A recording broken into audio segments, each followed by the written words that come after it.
안녕하세요. 매일 아침 말씀 묵상에 오신 여러분을 진심으로 환영합니다. 5월 16일 화요일 어설픈 속임수. 생각할 문제, 유신론적 진화론이란 무엇일까요? 창조의 하루가 24시간이었음을 어떻게 알 수 있을까요? 오늘 우리에게 주는 교훈은 무엇입니까? 유신론적 진화론이라고 들어보셨습니까?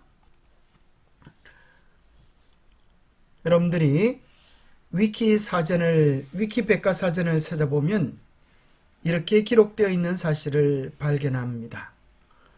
유신 진화론은 다윈으로부터 제시된 진화론을 비롯한 모든 현대 과학의 성과들을 인정하며 현생 인류도 유인원과 인간의 공통 조상으로부터 진화되었다고 본다. 근본주의 기독교인들은 진화론을 성서에 어긋나는 반기독교 사상으로 받아들여 부정하고 있으나 복음주의 계열 신학자들과 거의 모든 기독교 계열 과학자들에게 폭넓게 인정받고 있는 이론이다. 미국 기독교 근본주의를 중심으로 한 보수주의 기독교인들의 진화론에 대한 반감을 고려하여 드물게 진화적 창조론이라고 불리기도 한다. 자, 여러분 여기 보면 창조론과 진화는 대립되는 개념입니다. 하나님께서 세상을 창조하셨다고 하면 진화는 없고, 진화되었다고 하면 하나님은 계시지 않는 것입니다. 그런데 현대 기독교 가운데 많은 분들이 과학과 기독교를 융합시켜보려는 노력을 했습니다. 그래서 진화론을 그대로 인정하면서 기독교 신앙을 짬뽕시켜서 만들어낸 또 하나의 해괴망측한 이론이 유신 진화론입니다. 그것은 하나님께서 6일 동안 지구를 창조하셨음을 부인하고 6일 대신에 지구는 약 45억 년 시간을 걸쳐서 진화되었다라고 하는 일반 과학계가 인정하는 진화론을 그대로 받아들입니다. 생명의 출현도 하나님께서 직접적인 창조가 아니라 진화를 통한 수억 년에 걸친 신의 창조라고 설명하고 있습니다. 성경에 대한 내용도 말씀 그대로 받아들이지 않고 문자적 해석을 하는 것이 아니라 비유적 혹은 영적 해석이라고 하는 것을 통하여 좀 더 고상해지고 발전된 것처럼 보이지만은 사실은 성경의 근본 정신을 왜곡시키는 이런 일을 하고 있습니다. 왜 이런 일이 시작되었을까요? 창조의 고유성을 파괴하려는 시도로 마귀는 어설픈 모조품을 도입했습니다. 놀랍게도 우리 중 일부조차 받아들인 모조품은 이러한 것입니다.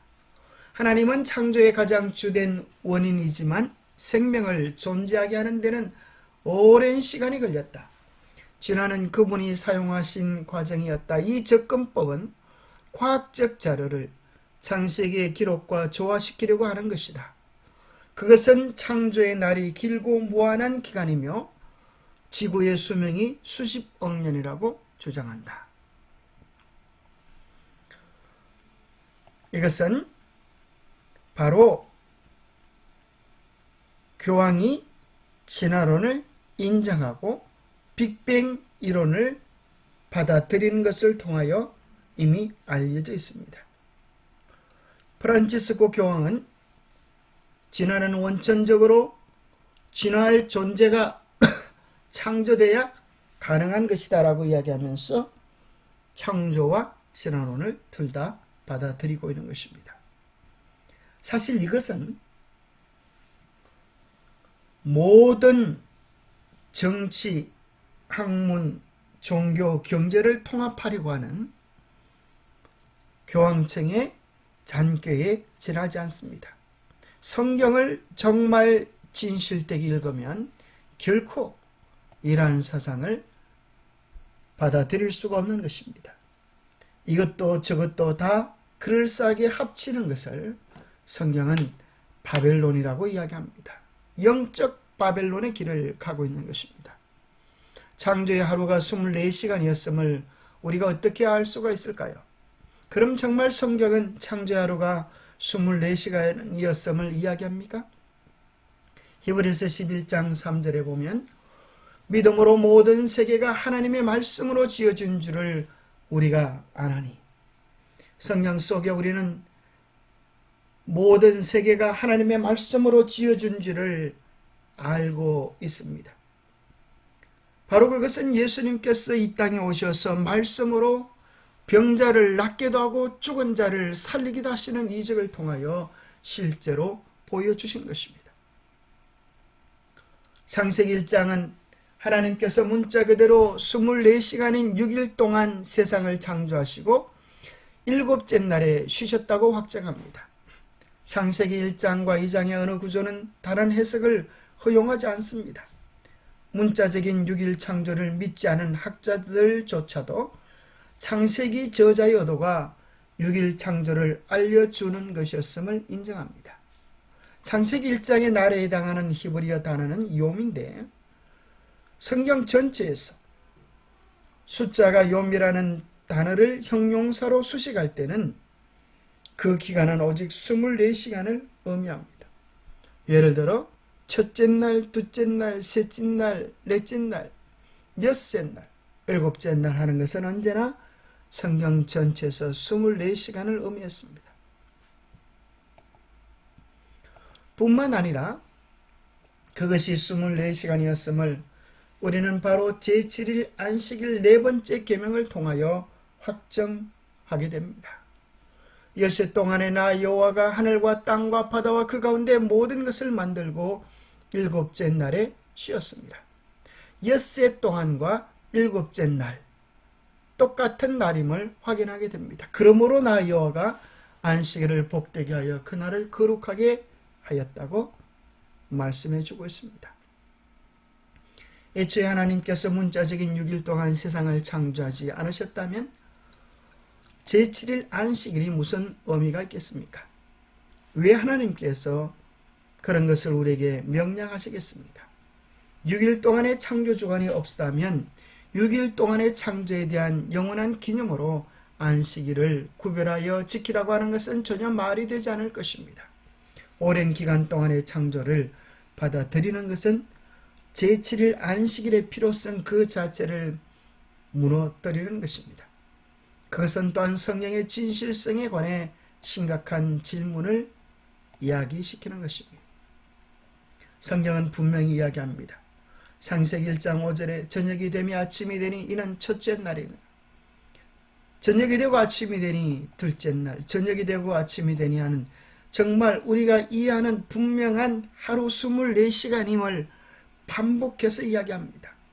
어느 한 날도 예외되어져 있지 않습니다. 바로 해가 넘어가고 해가 뜨는 분명한 그 과정을 통하여 24시간임을 확정해주고 있는 것입니다. 영감의 교훈입니다.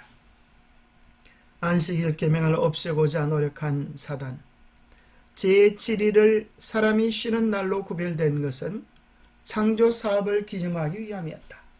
안식일은 살아계신 하나님을 존재의 근원이시오 존경과 예배의 대상으로서 사람들의 마음에 항상 기억하게 하기 위하여 고안된 것이다.